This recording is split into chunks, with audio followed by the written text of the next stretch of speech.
Welcome, dear listeners, to History with Herodotus, where we embark on a journey through the annals of time, unraveling the mysteries of the past and illuminating the present.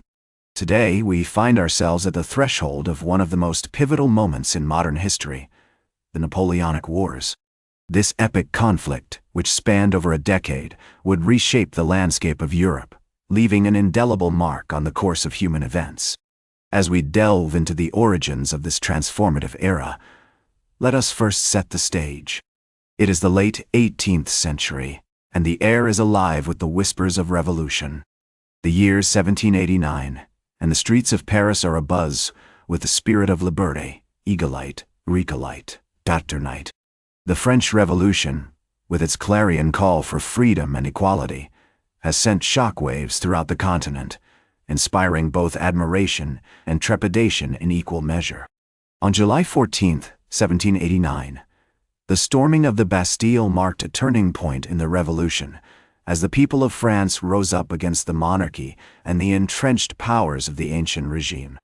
In the midst of this tumultuous period, a young Napoleon Bonaparte, then a mere colonel in the French army, began to make his mark. Born on August 15, 1769, in Ajaccio d'Aragon, Corsica, Napoleon's rise to prominence was swift and decisive. His military victories in Italy, particularly at the Battle of Castiglione on August 5, 1796, and the Battle of Arcola on November 15–17, 1796, had already earned him recognition and accolades. The French Directory, which ruled France from 1795 to 1799, took notice of his talents and appointed him commander-in-chief of the French army in Italy. As Napoleon's influence expanded, the European powers watched with growing concern. Austria, Prussia, and Great Britain, each with their own interests and ambitions, began to form alliances and coalitions to counter the rising power of France. The Treaty of Campo Formio, on October 18, 1797, which marked a temporary peace between France and Austria, only served to heighten tensions, as Napoleon's territorial gains and strategic maneuvering had set the stage for future conflicts. The Congress of Rastatt, which convened on December 9, 1797, brought together representatives from various European nations to negotiate the terms of a general peace. However, the proceedings were marked by tension and mistrust, as each nation sought to protect its own interests and territory. The formation of the Second Coalition in 1798, which included Austria, Prussia, Great Britain, and other European powers, marked a significant escalation of tensions and set the stage for the conflicts that would soon engulf Europe. The Battle of the Nile, on August 1, 1798, in which the British fleet defeated the French, further demonstrated the complexities and challenges of the era. This naval battle, fought off the coast of Egypt, marked a decisive victory for the British and highlighted the strategic importance of control over the seas. As we explore the earliest history of the Napoleonic Wars, it becomes clear that the conflict was not simply a product of Napoleon's ambition, but rather the culmination of a complex array of historical factors. The French Revolution's emphasis on liberty, equality, and fraternity had created an environment in which radical ideas and bold actions could flourish. The rise of nationalism and the decline of feudalism had also created an atmosphere of upheaval and transformation, as traditional power structures were challenged and new ones emerged. And so, dear listeners, we stand at the precipice of a new era, one that will be marked by conquest, upheaval, and transformation. The stage is set for the main events of the Napoleonic Wars, a period of unbridled ambition, daring military campaigns, and profound societal change. Join me next as we embark on an exhilarating journey through the most pivotal moments of this epochal conflict, exploring the intricate dance of power, politics, and personality that shaped the course of modern history.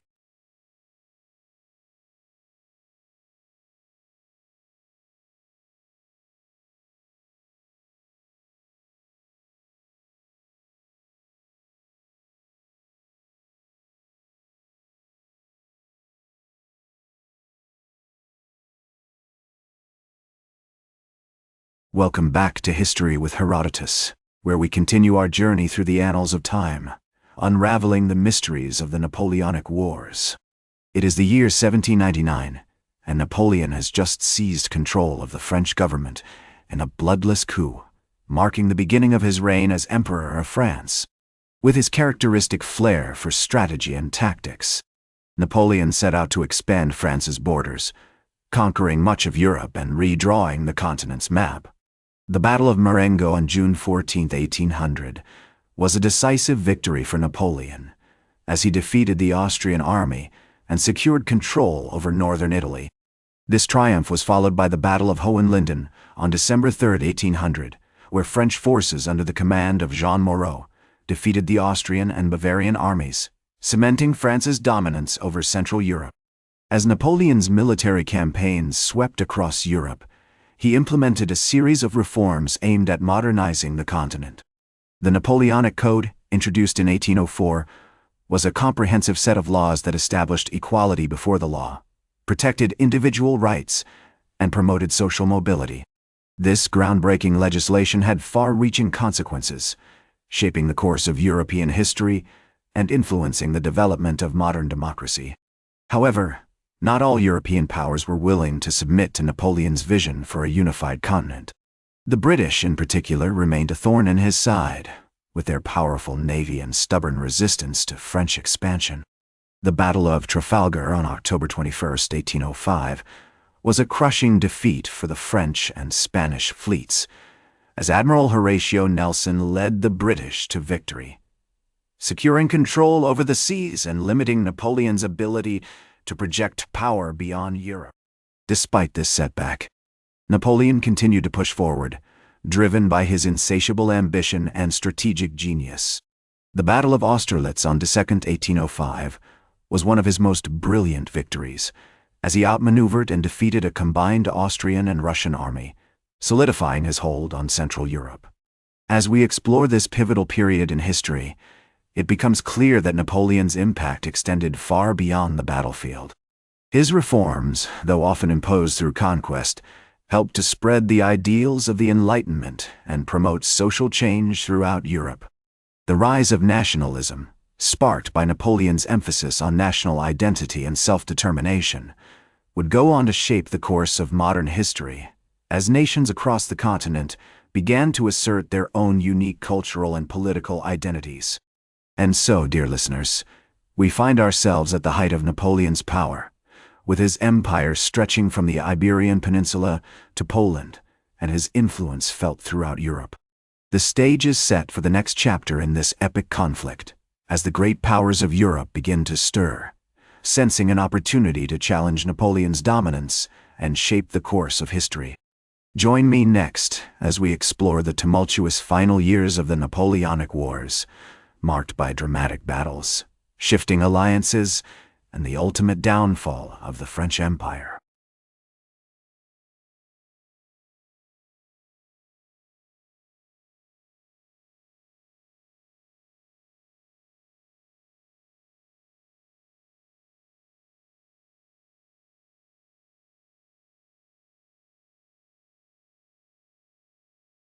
Welcome back to History with Herodotus, where we conclude our journey through the annals of time, unraveling the mysteries of the Napoleonic Wars. As we left off in our previous segment, Napoleon's empire was at its zenith, stretching from the Iberian Peninsula to Poland, with his influence felt throughout Europe. However, the seeds of decline were already sown.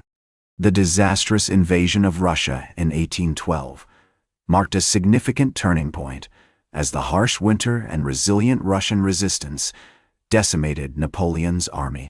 The Battle of Borodino on September 7, 1812, was a bloody and indecisive clash, but the eventual retreat from Moscow proved catastrophic for the French. As the news of Napoleon's defeat in Russia spread, the great powers of Europe sensed an opportunity to challenge his dominance. The Sixth Coalition, comprising Britain, Russia, Austria, and Prussia, began to mobilize against France. The Battle of Leipzig on October 16-19, 1813, was a crushing defeat for Napoleon, as the coalition forces defeated the French army, marking a significant shift in the balance of power. The following year, the coalition armies invaded France, and Napoleon was forced to abdicate the throne on April 6, 1814. The Bourbon monarchy was restored, with Louis XVIII ascending to the throne. Napoleon, meanwhile, was exiled to the island of Elba, a tiny principality in the Mediterranean. However, Napoleon's exile was short-lived. He escaped from Elba in February 1815 and returned to power in France, marking the beginning of the 100 Days. The Battle of Waterloo on June 18, 1815, proved to be Napoleon's final defeat, as a coalition force led by the Duke of Wellington and Field Marshal Gebhard von Blücher defeated the French army. The aftermath of Waterloo saw Napoleon exiled again, this time to the remote island of St. Helena, where he would remain until his death in 1821. The Congress of Vienna, held in 1815, redrew the map of Europe, establishing a new balance of power and ushering in a period of relative peace and stability. As we reflect on the legacy of the Napoleonic Wars, it becomes clear that Napoleon's impact extended far beyond the battlefield. His reforms, though often imposed through conquest, helped to spread the ideals of the Enlightenment and promote social change throughout Europe. The rise of nationalism, sparked by Napoleon's emphasis on national identity and self-determination, would go on to shape the course of modern history. In the words of the French historian Albert Zorel, Napoleon's empire was a moment of transition, a moment of transformation, which changed the face of Europe and prepared the way for the modern world. As we conclude our journey through the Napoleonic Wars, we are reminded that the consequences of this epochal conflict continue to shape our world today. And so, dear listeners, we bring our series on the Napoleonic Wars to a close. We hope you have joined us on this exhilarating journey through one of the most pivotal periods in modern history. Until next time, farewell, and may the annals of time continue to inspire and educate us. That's all for today's History with Herodotus. Remember to like, share, and subscribe. And until next time, remember that to understand the present, we must first understand the past.